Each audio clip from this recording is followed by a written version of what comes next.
Hi everybody, and thanks for viewing this fly tying tutorial. The pattern that I'm going to be tying for you today is known as the Clouser Minnow. It's created by a gentleman from Pennsylvania whose name is Bob Clouser, hence the name, and this is a fly that really doesn't need much of an introduction. Whenever we use the term go-to pattern, this is typically that fly that so many fishermen turn to. It's odd whenever you meet certain fly fishermen in various aspects of fishing, be it saltwater, certain types of bass and other species, when you look at their boxes, about 70% of the boxes may consist of just this pattern in varying sizes, colors, and weights. I'm going to give you a few tips while I'm tying this pattern, but I did want to just give you a brief introduction about it. I'm going to be tying it today on the SW002. This is an Allen fly fishing saltwater hook. I'm going to recommend you tying it on a saltwater pattern even if you're a freshwater fisherman, simply because if you put them on saltwater hooks and you ever have an opportunity to fish in the saltwater, you don't have to then go back and redo all of your hooks, retie all these patterns.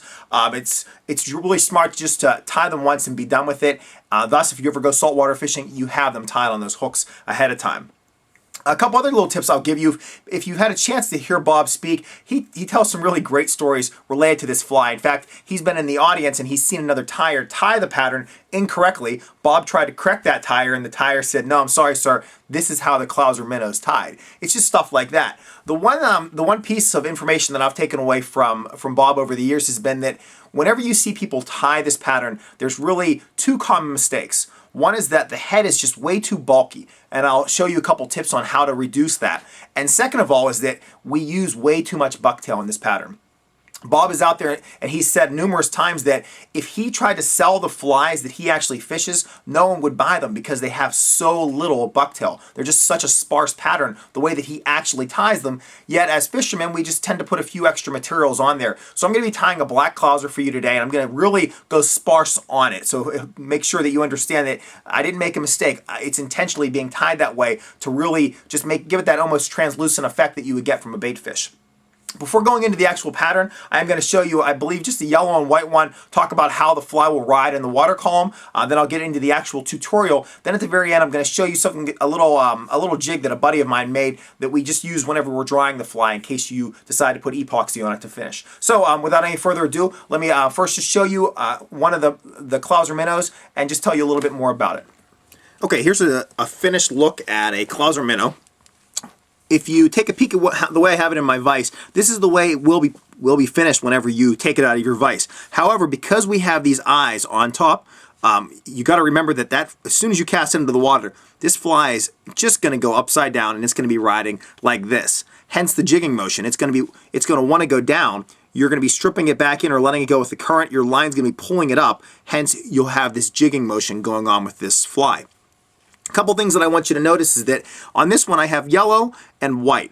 Whenever it rides, you have to remember it's going to be riding with that point up if you have any weight on the top of the hook shank. So you want to have a lighter color on bottom. Hence I recommend putting on a white or a very light color on the bottom to represent other bait fish that are natural to your area or the area you're going to fish. You can see a little bit of crystal flash, and then I have another color on top. In this case, just a yellow color, a bright yellow. I really do really well with bright yellow and white. It's a nice combination, as is so many other combos. I'm going to tie a black one for you today, but I just really want to stress that you want to have a lighter color on the bottom. Typically, we recommend white. The other thing Bob mentions, whenever you look at this pattern from a side profile, it should be very wide. So if you're looking at it, you can see from top to bottom, there's a lot going on there. But then whenever you turn it from the hook shank and you look down, it should be very narrow. So you want, whenever you finish tying it, you want this narrow and you want it wide when you're looking at all these deer tail fibers from this perspective. All right, with that said, I'm going to get everything reset, and then I'll show you some of the materials, and then we'll start tying this pattern. Okay, let's start tying the Clouser Minnow. The hook that I have in there is an Allen fly fishing hook. It's the SW002. It's a size 4. I also like to tie this in larger sizes. This is just a great one for the tutorial, but I do, fish 4s and 6s on a regular basis, at least in my area. Again, this is that saltwater hook, so kind of keep that in mind. I'm going to first start this off, and let me zoom in a little bit, by applying my thread. So this is one of the first major mistakes that tyers make on this pattern. It's natural to just go near the eye and tie thread in up there, but that is not what Bob recommends here.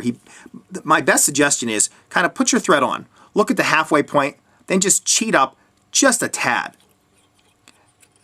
Tie some thread in there, cut off the tag. So you want your thread tied in at around the 1/3 point. If you do that, it leaves lots of room at the front, hence you're not going to be building up the head of this pattern too much. All right, next we're going to put on some lead eyes. The lead eyes I'm going to use are it's a small, just a painted lead. I think I'm putting on a red one today on this pattern for this tutorial. However, it's up to you. If you don't want a lot of weight, you may want to just get some bead chain eyes. Put some bead chain eyes up there just to add a little bit of weight. If you want bigger heads, or if you want more weight, you want to get it down deeper, go with a medium or a large. On that yellow one that I showed you to start off with, I think I had some nickel plated eyes. It's basically up to you. But you're going to kind of use that initial thread as your butting point. So I'm going to take my lead eyes, I'm going to butt them up against that spot. I'm just going to get them in with a few locks. Then I'm going to turn them just a little bit, and they still have to be butted up against that. And I'm going to start figure eighting. So I'll see if I can kind of show you this. I'm going to keep my finger there just for a little bit of support so it doesn't go too far yet. So I'm going to start figure eighting these lead eyes in place. I'm using a 6/0 black thread so I can really apply a lot of pressure to them. But they're not going to be coming forward because, again, I have them butted up against where I initially tied my thread on. So you're just going to want to just build a nice base. Really apply some pressure to these eyes. If you're using the right thread, they're not going to go anywhere. If you want to do a little parachuting around them, that's fine. If you want to put a few wraps in front and behind them, that's fine, but it really does not matter. What matters is that you go back and forth, you put the figure eights, and you crisscross. I'll kind of show you what I'm doing here. So I'm just crisscrossing, going this way, and then crisscrossing, going the other direction. Okay, once you have an ample amount, once you have that build up, then you know that you're going to be okay. You just want to make sure that they're center. If they start going one direction, you can see mine, they need to turn just a little bit. So what I'll do is I'll just apply them in a figure eight, going the other direction, and that will straighten them up. Okay, once I have that there, I'm just going to wrap to about halfway point between the eyes and the hook eye, and then I'm going to grab my bucktail. I'm using a black bucktail. Let me zoom out. I'll kind of show you what I'm going to do here. Just a cheaper pair of scissors. You don't want to use your best scissors for this. I'm just going to find the spot that I'm going to be grabbing it from, and I'm going to actually use it from this spot right here. I might grab a nice little clump. Again, not a lot of fibers, just a small clump of fibers. I might trim. Now, this is the most critical step. I'm going to grab them by the tips, way back here, and then pull out all this other stuff. It's going to feel like you're losing a lot of deer hair, and you are, but you don't want that stuff in there. Get all that other stuff out of there because that's what's going to build up the head of your fly. Next, I'm going to measure this on, and I'm going to want it to go about 1.5 times the length of the hook shank. Once I have it to where I want it, I'm going to pinch with my left hand and hold it right there. Then I'm going to come back in with my right. I'm not sure if you can see this. I'm going to trim it right at that spot. So I haven't moved this in my hand yet. Let me zoom back in and I'll show you the tie-in process. So now I'm just going to pinch these together. And I want to hold them at an angle so they're going at about a 45-degree angle up from the hook shank. Then I pinch and simply wrap forward. I have them tied in. They're still shooting up at that 45-degree angle. Now from this you can literally take your thread, go back to the eye, make one bend, and let it hang. The problem is you can't let go of your deer hair. If I let go, it's going to shoot onto my side of the hook, and that's not what I want to have happen. So let me show you what you do here. So you're going to take this deer hair again, hold it down, bring the thread around, pull it down. You can put a couple locking wraps there if you want, but you still want to hold this thread at a 45-degree angle or a little less than that. Just going to make a few wraps back, not going over themselves, and then crisscross it coming back forward, put a few locking, and that's it. You want this thread going straight back or a little up. You don't want it wrapping around that hook. If it's wrapping around, just undo your thread or pull it up a little bit, but again, you want it going straight back, a little flaring to it. Now, if you have a rotary vise, this is simple. You can just turn it upside down. If you don't have a rotary vise, you can simply just take the hook, pull it out, invert it, put it back in. All right, next I'm going to add some crystal flash. Because this is a black pattern, I just want black crystal flash. So I'm just going to grab a few strands of this. I'll zoom out again so you can see exactly what I'm doing. I want 3 to 4 strands. I don't go crazy on this. I want 3 to 4 strands. I'm going to leave them full length and trim. So I have my long strands. I'm going to put them on your side, basically the opposite side of the thread from me, and tie them around. So now they're trapped in between the thread and me. So then I can simply just move them anywhere I want, hold them down against the fly, and lock them in place. So I'll show you that one more time. Let me get these out of here so I can. Okay, so I have my strands. Oops, I may have lost them there. Here's the whole strand again. I'm going to take them, place them behind it, double them over. Once I have them doubled over, lock them in place. Then I just want to push them towards the hook point, make sure they're on both sides of that hook. And then just forget about them. Next, I might go back to my deer hair and basically do the same thing that I did before. I want to grab some deer hair from that same location. I believe it was this side.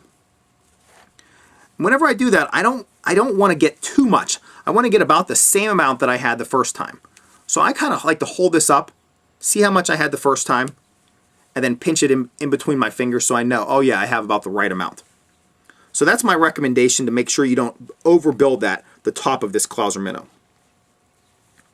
So again, just pinch it, make sure I have the right amount, grab my scissors, and cut it off as close to the deer tail that I can. And then the same as before. I'm going to just hold on to the tips, pull everything else out. Just tips.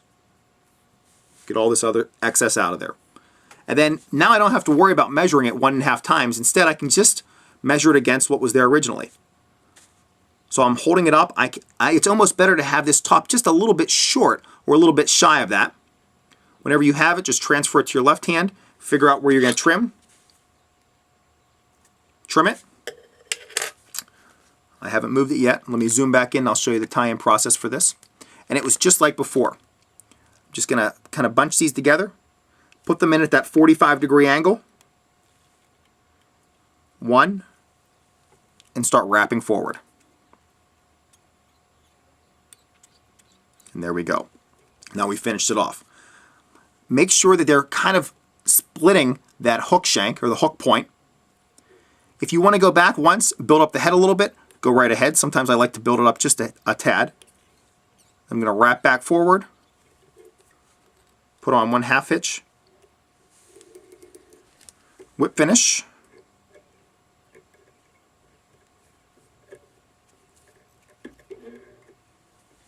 get my thread out of there. Okay, there's a couple different ways that you can finish this fly. In my case, this is how I finish it.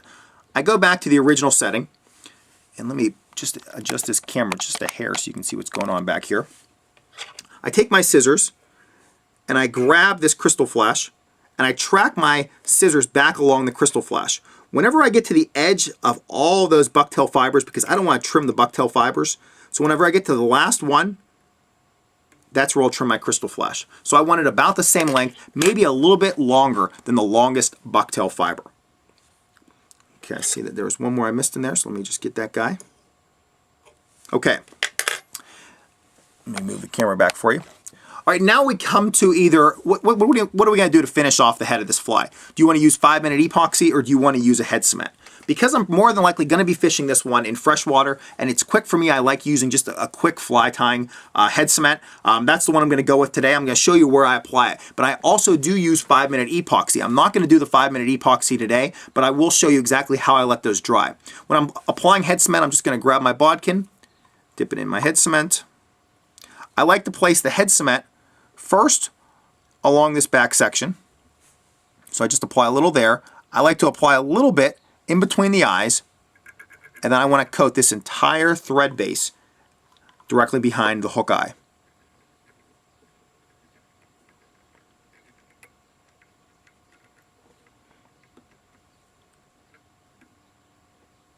Once I have it completely coated, I'll hang my fly up to dry, and it is finished. I'm going to take it out of my vise for 1 second, let all this deer hair kind of get into its right spot.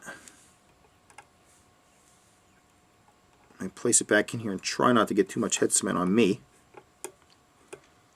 Okay, and there is the finished look at the black Clouser minnow with the red eyes. Remember, it's going to be riding this way. If you look at it in the back, it's really wide. If you look at it from this angle, it's narrow. That's what you're going for. You want it narrow from this angle, wide from this angle. All right, to finish off this video, I just wanted to show you this little tool that a buddy of mine made for me. Whenever I finish off any flies that have, we'll say, an excessive use of head cement or a 5-minute epoxy, I like to hang them on something like this just to allow that stuff to drip and to just kind of spread a little more evenly. I do have one of those dryers that you attach the fly to and it turns slowly, and it's meant to really spread that epoxy and the head cement out evenly. I really don't use it that much. If you apply just the right amount of head cement or epoxy onto patterns like the Clouser minnow, whenever you're finished, you can simply hang them on something like this and then have them ready within a very short amount of time. All this is really just a couple dowel rods, bead chain going between it, which allows that fly to set between those beads, and then just a piece of wood. You have something like this, you only have a couple dollars invested in it. Very simple to use, very user-friendly, and really gets the job done. The only downside I have ever seen is that sometimes you'll have a little bit of epoxy or head cement drip towards the eye of the hook, but there's not that much that you can't just take another hook and clean it out whenever you get to the water. So this is something I recommend if you're really tying a lot of these Clousers. You want to have them, spaced out so they can dry. This is just something really easy, really simple. You can see all the flies you tied, and it just sits out very easily. Well, thanks for viewing this tutorial. Thanks go out to Allen Fly Fishing for the use of the, I believe it was the SW002 saltwater hook that I really recommend tying the Clouser on. Thanks for viewing these fly tying tutorials. If you have any questions or comments, please feel free to leave them directly on this YouTube page, or you can email me at tcamisa@gmail.com. Thanks everybody for viewing.